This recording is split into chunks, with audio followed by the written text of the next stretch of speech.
Well, once again, a very warm welcome to all of you. And I think we should now begin our first session of the day. And we need to actually, this is important because we need to set the tone. And because many of you seem to be very curious what this whole idea of public policy and design, what design after all can do for public policies in that realm. It's a little intriguing. Somebody said use the word quote unquote intriguing. So it is, yes. So we would like to demystify it in the session. And we'd like to begin the session with some critical questions. Because the whole approach of design is says that you must begin from raising questions. Once you have understood the questions, only then you can solve the problems. So what exactly is the question? I have three points which I would like to mention here. Is that first of all, why this topic is important, because that's something which is coming to your mind off and on. Why the time is important, and why this place is important.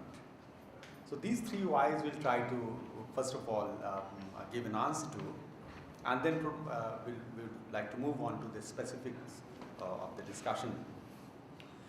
Well, I think the topic is important because it's a completely changed scenario in post-liberalization era. If you look at the kind of the demography, it's a different kind of demography. 27 years is the mean age of the Indians. So you have a young population. This young population is not going to remain young every time, because after that curve will take a downslide, you will have equally large number of young population becoming old population after some time. So the preparation must begin from now. That is, let's say, if that can be one perspective looking at it. So demography is one of the factors. Then we have globalization and global aspirations, which are also very important. How they're influencing the entire Indian society in the socio-cultural and the economic domain, that is something very important for us to understand. Because that is the context of, deciding how the public policies will be shaped up in the days to come. The question is has globalization influenced us? If it has, to what an extent? What are our global aspirations? Now we don't talk about the aspiration for India per se, we talk about India's aspiration in the global context. So naturally it becomes completely globalized. So what you are aspiring, let's say in terms of your own development and direction that you would like to take as a nation, is influenced, the agenda is set somewhere else. And that agenda becomes part of our own agenda, because then we are signatory to lots of other treaties and protocols and agreements and so on and so forth. So whatever is decided, nothing can be decided unilaterally. You have bilateral agreements, you have multilateral agreements, and then all these things are influencing your policies in some way or the other. No matter whether it's a policy of trade, no matter whether it's a fiscal policy, no matter it is a policy of human development, education, healthcare, it sometimes becomes very difficult whether the policy that we are devising or designing have our own aspirations, or they are actually the global aspirations, the global agenda that we are following. That is very crucial for us to understand. Now, coming down to some, let's say, a smaller level. Each city, sometimes I'm surprised that, each city is having its own aspiration, how it should look like. What should be the transportation system? What should be the civic facilities that it should have? What should be, let's say, the disaster management systems in place? Now, these cities are demanding all these things. If a metro happens to Delhi, Bangalore also wants a metro. Kolkata also wants a metro. In fact, Kolkata metro was the first one. Mumbai also wants a metro.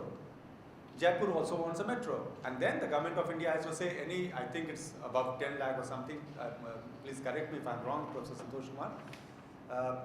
Any city above 10 lakh is entitled to get a metro.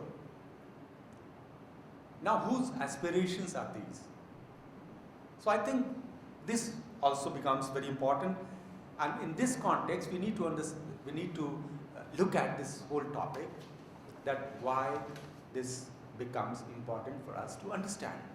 Second is why the time is important. Now, last 1 month, I think this government has taken charge last month itself and has given us a new mantra, which is minimum government and maximum governance. Now, it's a very peculiar, it's a very interesting concept. I mean, we can all talk about it left, right, and center, and criticize and all that. That's a different thing altogether. Anyway, critical issues and critical opinions must come forward. But then, when you say that you should have minimum government, what does it mean? Do you mean that the interface of the government with people is going to be reduced? I came across something very interesting the other day, that it is part of one of the planning commission reports, that in 1945, I think it is 1945, we had 82 departments, 45 departments under the government of India, and by 2005 we had 182 departments of the government of India. Now look at the increase, four-folds increase, nearly four-folds increase, and I think 2005 to now it must have added up a few more. The more numbers you increase, the more interfaces you are creating. Now if you increase the number, you increase the interface of different departments, because there used to be one department taking care of different policies and policy implementations and plans and all that. Now you have different interfaces. And then sometimes they are aligned, sometimes they are not aligned, and you have situations when sometimes a policy succeeds and many policies do not achieve what they are expected to do. So this time becomes very important, because we need to rethink how are we going to cope with this new situation, because if the government says this is the mantra of minimum government and maximum governance, then with minimum, does it imply thereby that with minimum resources you have to give the maximum output? So the service delivery itself becomes a big issue. Who is going to deliver, because and how you are going to deliver? It's not only about who is going to deliver, that's identified, but how you are going to deliver. How you are going to align your different components, service components within the policy framework so that they can work and work efficiently. So now you just have it in the form of mantra, and tomorrow there's going to be a reality. So it is. I think it's rather imperative that we must look into this particular aspect, and we start thinking of it. And once it is said, for whatever because of the conviction and of the government, maybe the governments which will follow would not like to retract from there. So if this is going to be the new reality, how we are prepared to face it. Third is, we have a Millennium Development Goal, MDG, set by the United Nations. And 2015, I think, is the target year. And if you look at the targets and how, in the context of Millennium Development Goal, how we have aligned our own policies and created our own policies are again something very interesting. Because if the Millennium Development Goal says that poverty reduction is going to be the agenda, that is part of our several policies. If the Millennium Development Goal says that education is going to be, universal education is going to be the agenda, that is part of our policy. If the Millennium Development Goal says that health and gender issues are going to be the agenda, that is part of our own policy. If the MDG says that environment, maternal health, child mortality, development of global partnership and all that is part of the Millennium Development Goal, that reflects very prominently in most of our policies that we have made over the years. That is one thing. So you have the policy aspiration which has been set somewhere else because again something very interesting.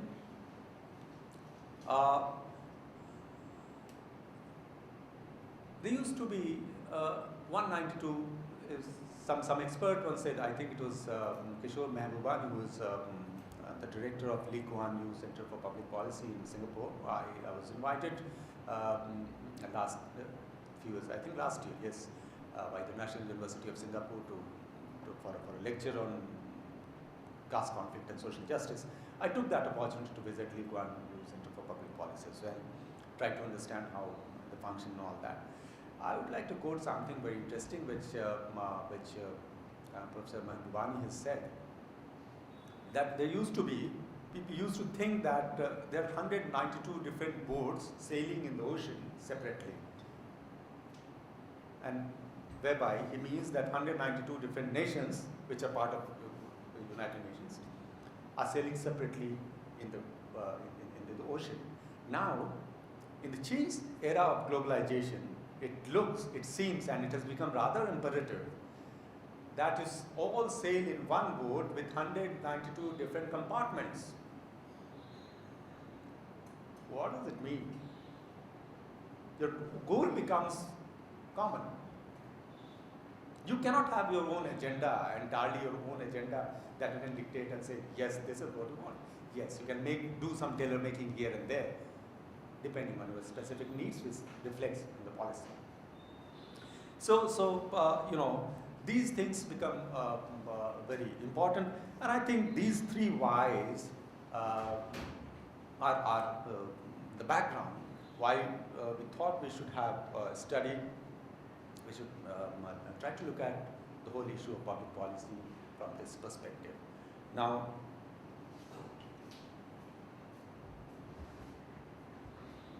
we'll also come to the issue how and why public policy can be looked at from the design perspective. There's a new perspective which we are trying to give to the whole policy framework. Even if we don't go into all those details, probably you can read it. Few things that I would like to point out is that you know, it's very difficult for a nation or for society to survive without policies. They're omnipresent, and they're required. They're needed because otherwise, what else the government will do? If the government does not make policies and government does not implement and execute policies, why should we have a government at all in the first place? So that is the prime responsibility of the government, to ensure that the well-being of the people is taken care of. If that is the premise, then in that context you have different kind of policies that we have been making, or countries make. Sometimes I would not like to define all that. That is for more academic discussion.